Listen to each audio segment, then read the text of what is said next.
Erich Fromm, The Dogma of Christ Revisited. Today, on the limits and dangers of psychology. Let's check this out. The growing popularity of psychology in our day is greeted by many as a promising sign of our approaching the realization of the Delphic postulate, know thyself. Undoubtedly, there is some reason for this interpretation. The idea of self-knowledge has its roots in the Greek and Judeo-Christian tradition. It is part of the Enlightenment attitude. James and Freud were deeply rooted in this tradition, and undoubtedly they have helped to transmit this positive aspect of psychology to our present era.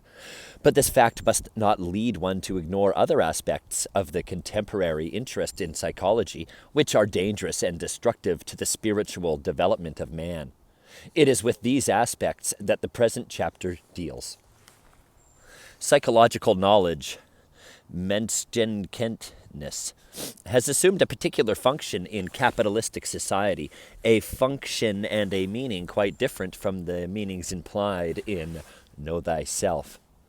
Capitalistic society is centered around the market, the commodity market and the labor market, where goods and services are exchanged freely, regardless of traditional standards, and without force or fraud. Instead, knowledge of the customer becomes of paramount importance for the seller. If this was true even 50 or 100 years ago, the knowledge of the customer has increased in significance 100-fold in recent decades. With the growing concentration of enterprises and capital, it becomes ever more important to know in advance the wishes of the customer, not only to know them, but also to influence and manipulate them.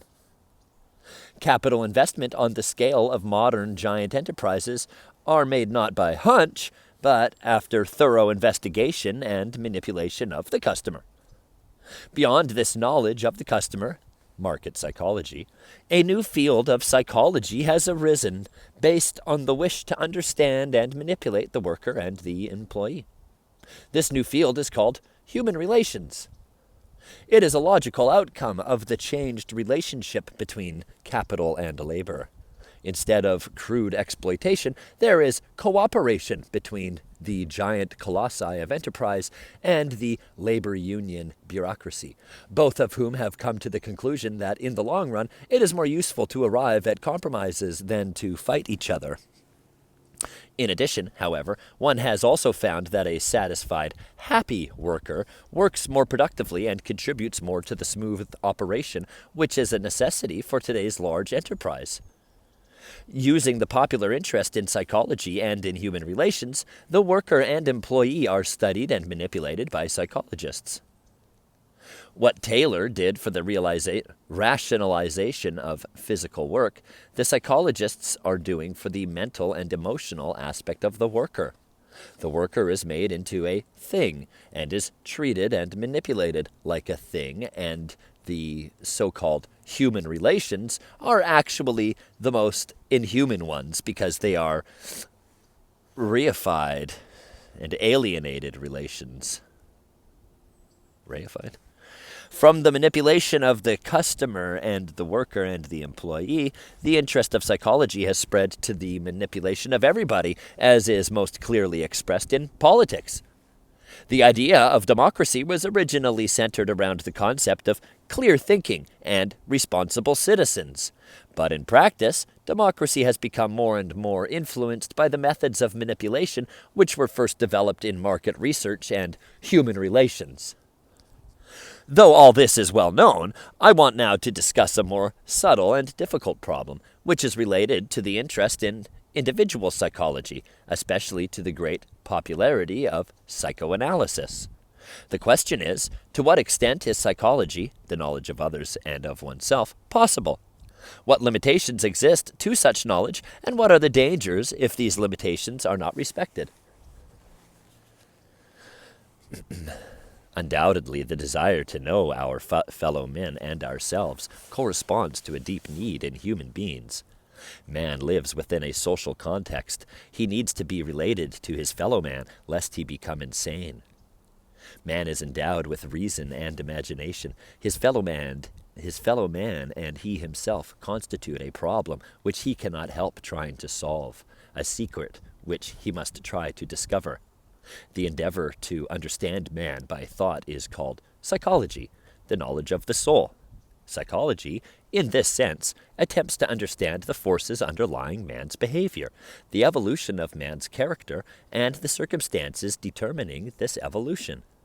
In short, psychology tries to give a rational account of the innermost core of an individual soul. But complete rational knowledge is possible only of things. Things can be dissected without being destroyed. They can be manipulated without damage to their very nature. They can be reproduced. Man is not a thing. He cannot be dissected without being destroyed. He cannot be manipulated without being harmed. And he cannot be reproduced artificially.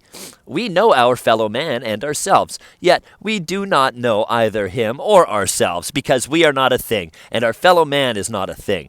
The further we reach into the depth of our own being or someone else's being, the more the goal of foreknowledge eludes us. Yet we cannot help desiring to penetrate into the secret of man's soul, into the nucleus which is he.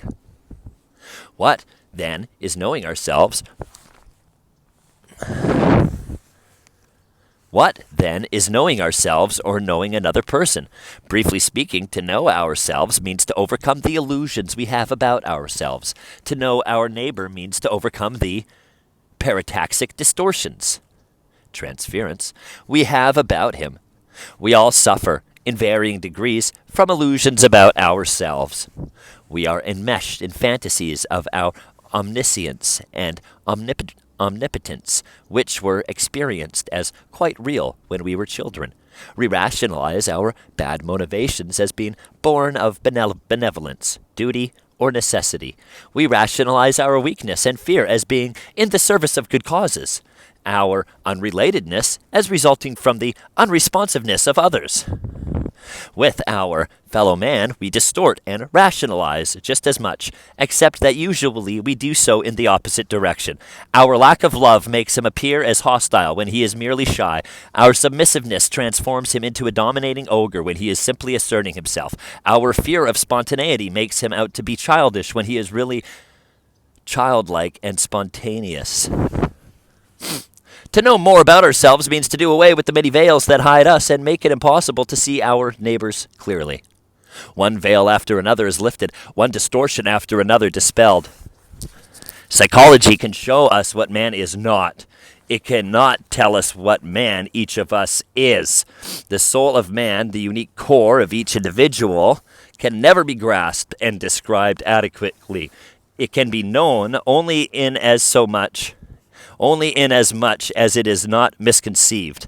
The legitimate aim of psychology, thus, is the negative, the removal of distortions and illusions, not the positive, the full and complete knowledge of a human being. There is, however, another path to knowing man's secret. The path is not that of thought, but that of love.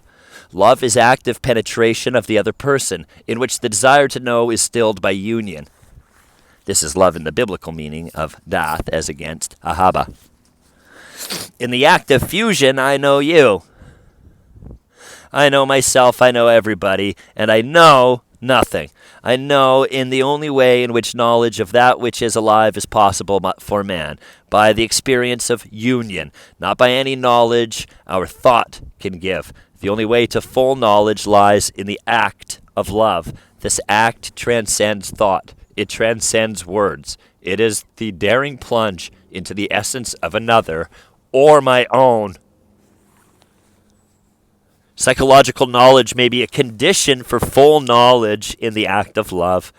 I have to know the other person and myself objectively in order to be able to see his reality, or rather, in order to overcome the illusions, the irrationally distorted picture I have of him. If I know a human being as he is, or rather if I know what he is not, that I may know him in his ultimate essence through the act of love. Love is an achievement not easy to attain. How does the man who cannot love try to penetrate the secret of his neighbor? There is one other way, a desperate one, to get to know the secret. It is that of complete power over another person. The power which makes him do what I want, feel what I want, think what I want, which transforms him into a thing, my possession. The ultimate degree of this attempt to know lies in the extreme of sadism, in the desire to make a human being suffer, to torture him, to force him to betray his secret in his suffering, or eventually to destroy him. In the craving to penetrate man's secret lies an essential motivation for the depth and intensity of cruelty and destructiveness. In a very succinct way, this idea has been expressed by the Russian writer Isaac Babel. He quotes a fellow officer in the Russian Civil War who had just stamped a former master to death as saying, "With shooting, I'll put it this way. With shooting, you only get rid of a chap. With shooting, you'll never get at the soul, to where it is in a fellow and how it shows itself. But I don't spare myself, and I've more than once trampled an enemy for over an hour. You see, I want to get to know what life really is, and what life's like down our way." Yet, while sadism and destructiveness are motivated by the desire to force man's secret, this way can never lead to the desired goal. By making my neighbor suffer, the distance between him and myself grows to a point where no knowledge is any longer possible. Sadism and destructiveness are perverted, hopeless, and tragic attempts to know man. In children, we often see this path to knowledge quite overtly, and as a part of the normal desire of the child to orient himself in a world of physical reality. The child takes something apart and breaks it up in order to know it, or it takes an animal apart, cruelly tears off the wings of a butterfly in order to know it, to force its secret. The apparent cruelty itself is motivated by something deeper, the wish to know the secret of things and of life. The problem of knowing man is parallel to the theological problem of knowing God. Negative theology postulates that I cannot make any positive statement about God. The only knowledge of God is what he is not. As Maimonides put it, the more I know about what God is, the more I know about God. The more I know about what God is not, the more I know about God. Or as Meister Eckhart put it, meanwhile man cannot know what God is even though he can... Meanwhile, man cannot know what God is even though he be ever so well aware of what God is not. One consequence of such negative theology is mysticism. If I can have no full knowledge of God in thought, if theology is at best negative, the positive knowledge of God can be achieved only in the act of union with God.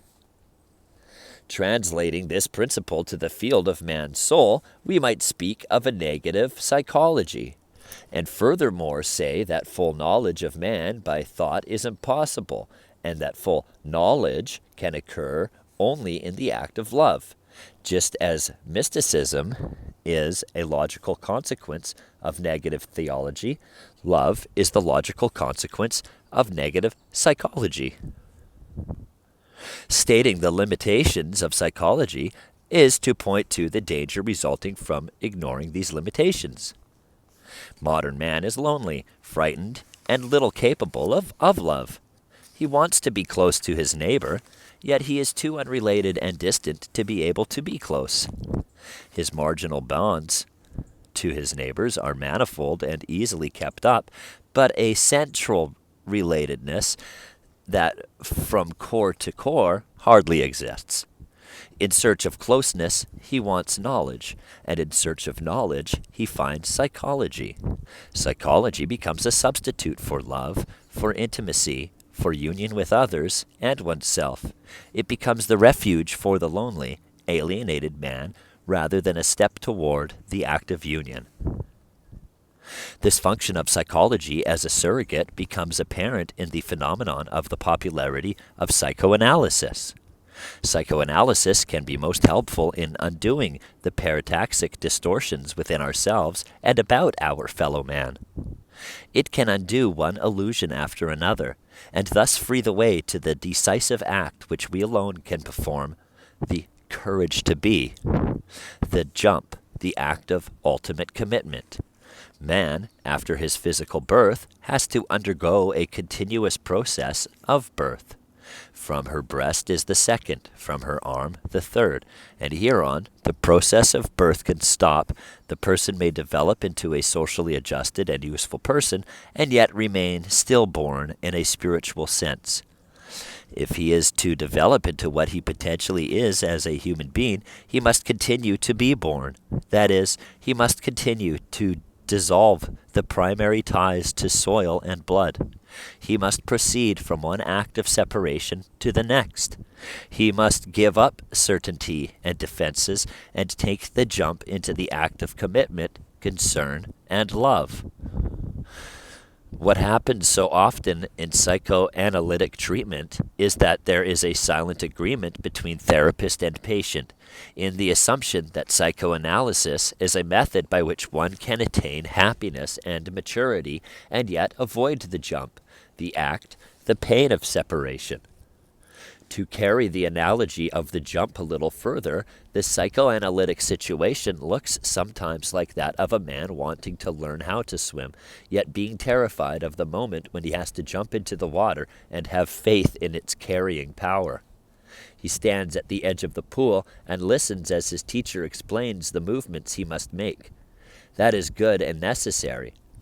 But if we see him going on, talking, listening, talking, we become suspicious that the talking and understanding have become a substitute for the dreaded act.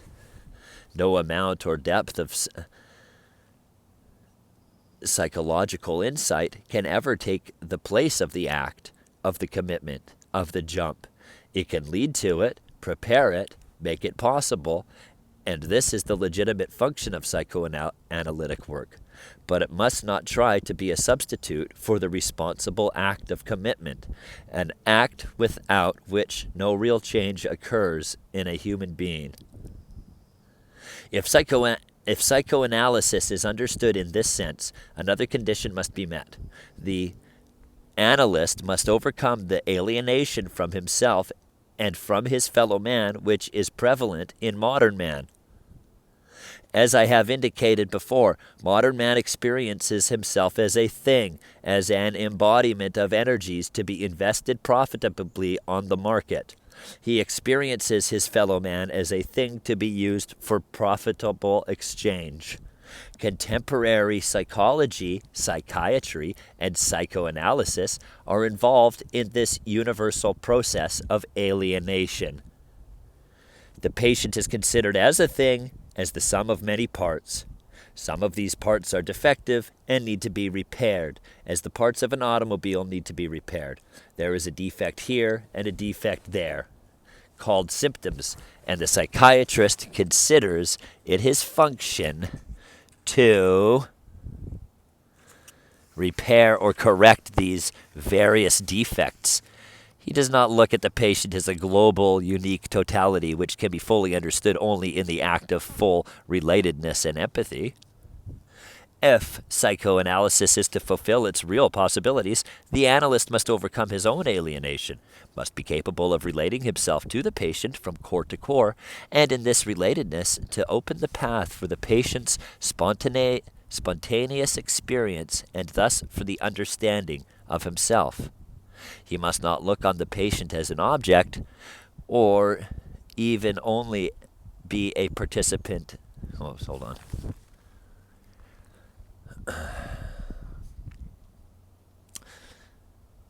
If psychoanalysis is to fulfill its real possibilities, the analyst must overcome his own alienation, must be capable of relating himself to the patient from core to core, and in this relatedness to open the path for the patient's spontaneous experience and thus for the understanding of himself.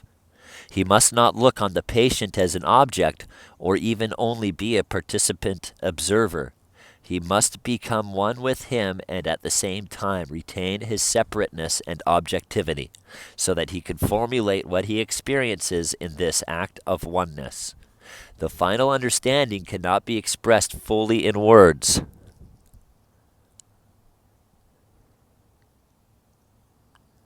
It is not an interpretation which describes the patient as an object with various defects and explains their genesis, but it is an intuitive grasp. It takes place first in the analyst, and then, if the analysis is to be successful, in the patient. This grasp is sudden. It is an intuitive act which can be prepared by many cerebral insights but can never be replaced by them. If psychoanalysis is to develop in this direction, it has still unexhausted possibilities for human transformation and spiritual change. If it remains enmeshed in the socially patterned defect of alienation, it may remedy this or that defect, but it will only become another tool for making man more automatized and more adjusted to an alienated society. Thank you for joining me, and thank you for being you.